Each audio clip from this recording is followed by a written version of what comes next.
Hello and welcome back to Shocks Talks. Thank you so much for being here today.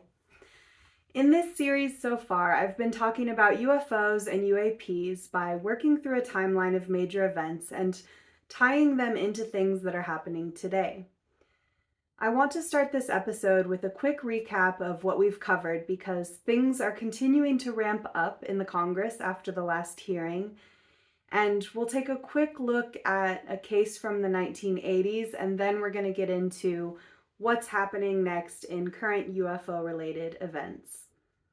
So in episode 1, we covered the coming of the saucers. It's 1947, and a significant sighting by Kenneth Arnold of 9 discs over Mount Rainier, Washington, makes the news.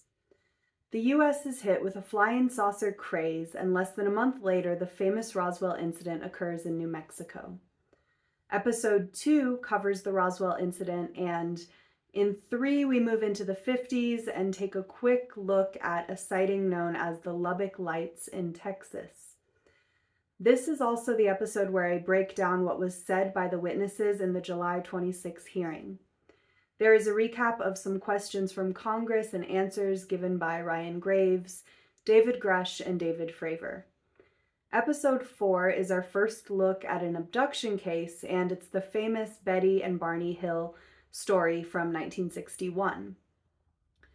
We'll go way deeper into the experiencer side of this phenomena in future episodes, but this one kicks it off because it's just a really well-known abduction case in the US.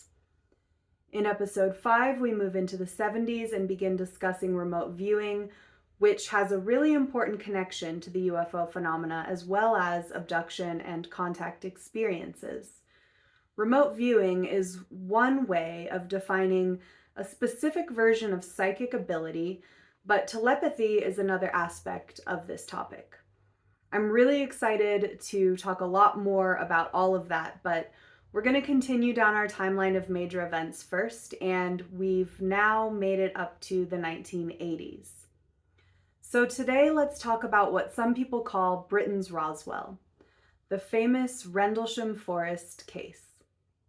The reason this case is similar to Roswell is because there was a lot of confusion and mystery surrounding it.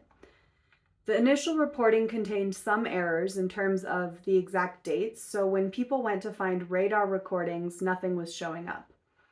Here's a quote from Leslie Kean's book, UFOs, Generals, Pilots, and Government Officials Go on the Record. In the absence of any radar data that might confirm the presence of the Rendlesham Forest UFOs, the investigation petered out. Yet, as I was to discover years later, the UFO had been tracked after all. I spoke to former RAF radar operator Nigel Kerr, who had been stationed at RAF Watton at Christmas 1980, and had received a call from somebody at RAF Bentwaters. The caller wanted to know if there was anything unusual on his radar screen. He looked, and for 3 or 4 sweeps, something did show up directly over the base. But it faded away and no official report was ever made.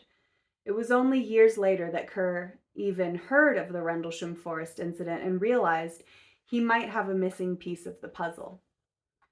So what exactly was this incident all about? Well, it occurred late on Christmas night, 1980, when lights were seen in Rendlesham Forest near Ipswich in England. There were multiple witnesses, mainly United States Air Force personnel based at the joint U.S. Air Force NATO twin bases, RAF Bentwaters and RAF Woodbridge in Suffolk. So as Kean states in her book, even though these events took place on British soil, these bases were U.S. Air Force facilities at that time. Rendlesham Forest lies between the twin bases. And as the Cold War was decidedly still frosty, a UFO sighting at 2 of the nation's most sensitive military sites was most decidedly of interest. So Kean dug into this cold case, looking for what investigators might have missed initially. And I'm going to read again from her book, a paragraph that goes over the events. The series of events began in the early hours of December 26th, when duty personnel reported seeing lights so bright that they feared an aircraft had crashed. They sought and obtained permission to go off base and investigate. They didn't find a crashed aircraft. They found a UFO. The three-man patrol from the 81st Security Police Squadron, Jim Peniston, John Burroughs, and Ed Cabansag, saw a small metallic craft moving through the trees. At one point, it appeared to land in a small clearing. They approached cautiously, and Peniston got close enough to see strange markings on the side of the craft, which he likened to Egyptian hieroglyphs. He made some rapid sketches in his police notebook. And I just want to highlight this aspect of the markings because there are other UFO sightings that describe similar markings. One story I heard personally was from Daniel Sheehan at Contact in the Desert. He was at one point shown a classified photo of a craft, a disc, that also had hieroglyphic-like markings, but they're not anything like what we have seen on Earth in terms of Egyptian hieroglyphics, just something that kind of looks similar. So the Suffolk police did a quick investigation of the place where the craft had landed. They found 3 indentations in the clearing that formed an equilateral triangle. A Geiger counter was used and peaked when close to these depressions in the ground. It's possible that the craft used 3 legs, like a little tripod, to touch down. It's one of the theories. So witnesses did write up reports, and 2 nights later, the UFO came back. The deputy base commander, Lieutenant Colonel Charles Halt, had been skeptical about the sighting and was ready to debunk the whole thing. So when he heard the UFO was back, he went with a small group to investigate and saw the truth. Another quote from the same book by Leslie Kean. He too encountered the UFO, becoming one of the highest-ranking military officers ever to go on the record about a UFO sighting. As he and his men tracked the UFO, their radios began to malfunction and powerful mobile light-alls brought along to illuminate the forest mysteriously began to cut out. One piece of equipment that didn't malfunction was the handheld tape recorder that the colonel took with him to document his investigation.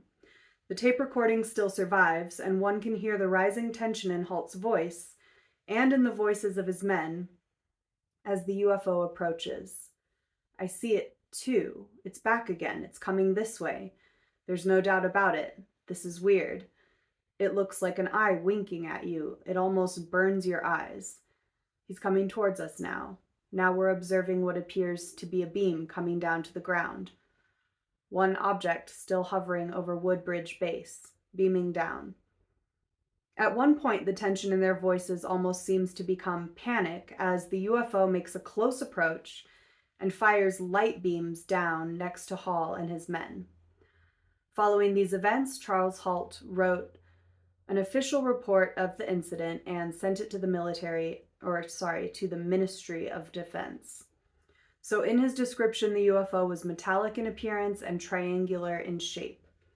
A pulsing red light on top and a bank of blue lights underneath.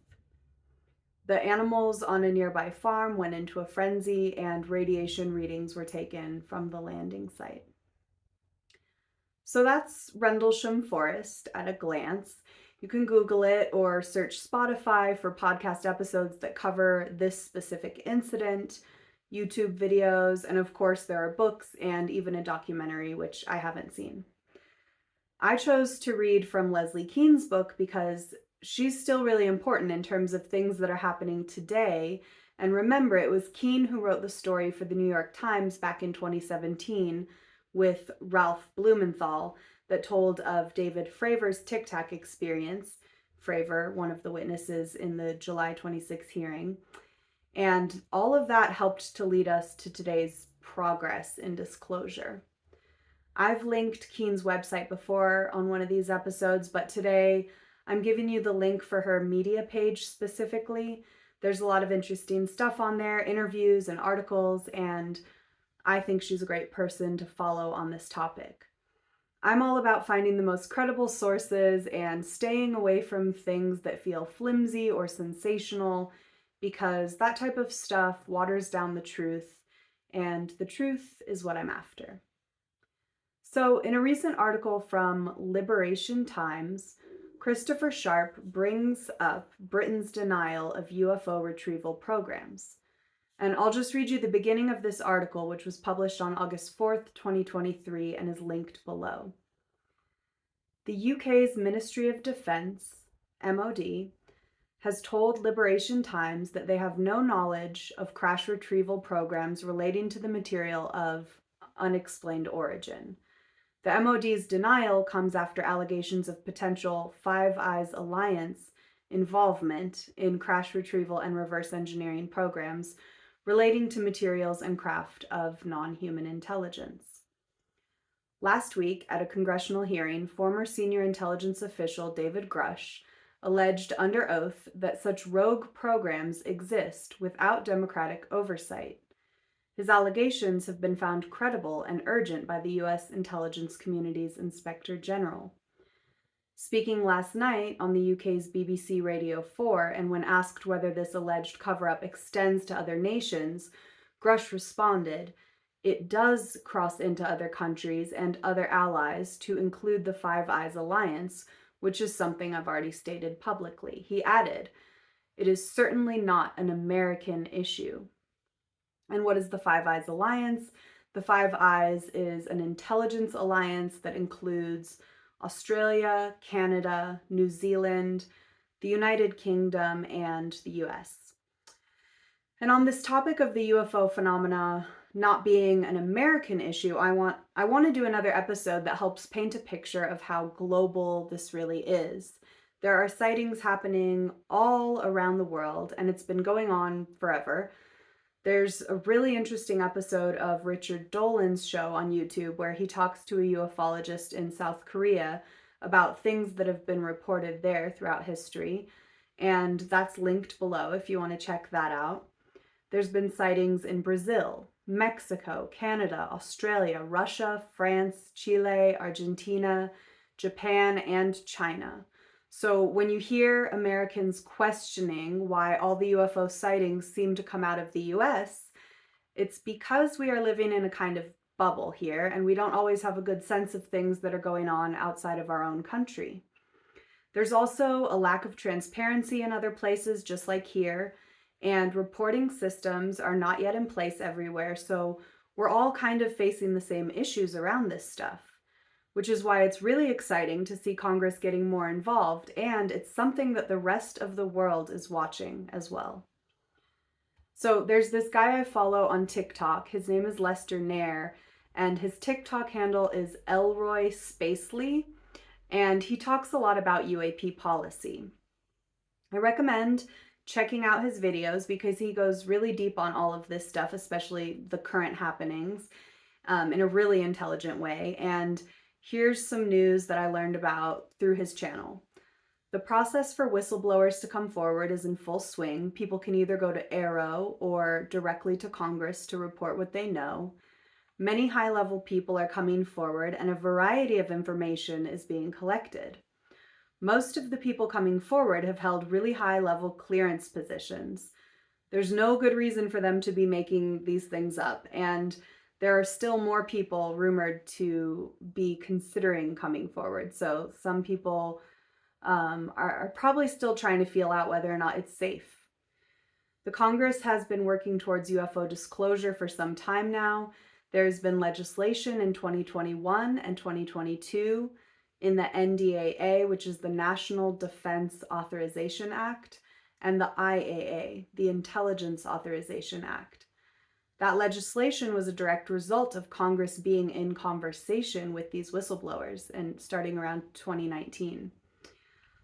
Lester Nair makes the point that people are fixated on Grush, but the truth is that many high-ranking whistleblowers from different departments are coming to Congress with the same stories. Essentially, that there are secret UFO crash retrieval programs and reverse engineering programs. He also emphasizes how Democrats and Republicans are all getting behind this issue in a major way. Right now, the Schumer Rounds amendment to the NDAA, the National Defense Authorization Act, is looking to create a UFO disclosure board. According to Nair, if this amendment gets passed, it will be signed by Biden in December, which means we might see this board take shape by March 2024. He also notes that the term non-human intelligence is used multiple times throughout the 64-page long amendment, and this is how it's defined in that amendment. Non-human intelligence means any sentient, intelligent, non-human life form, regardless of nature or ultimate origin, that may be presumed responsible for unidentified anomalous phenomena or of which the federal government has become aware. So the July 26th hearing in 2023 is what we just had recently, and this was supposed to be the first of many. So I'm personally looking forward to the next hearing, whenever that may be, and I'm really curious to find out what other whistleblowers are going to come forward and testify under oath. And I promise to keep you posted of everything I learn along the way. So next time we'll talk about, God, my tummy's grumbling. I don't know if you can hear it. It's really loud. I gotta go eat dinner. Anyway, next time we're gonna talk about the Belgian UFO wave of the 90s, and I'll also go over some big group sightings that have happened around the world to groups of school children. And that will be kind of our look at the UFO phenomena through a more global lens, kind of pulling it all together. So thanks again for taking the time to listen to all of this. Please like, share, and subscribe. It really helps to support the videos and to get it out to more viewers. And this topic is really important. So, you know, there's a ton of people who have really good information out there. I am just trying to gather up what's good and give it to you in these little bite-sized nuggets that are hopefully palatable so that you can start to build out your own bigger picture understanding of what's going on here as you continue to keep up with the current events. As always, the links are below, and I will see you again next time on Shocks Talks. Thank you so much.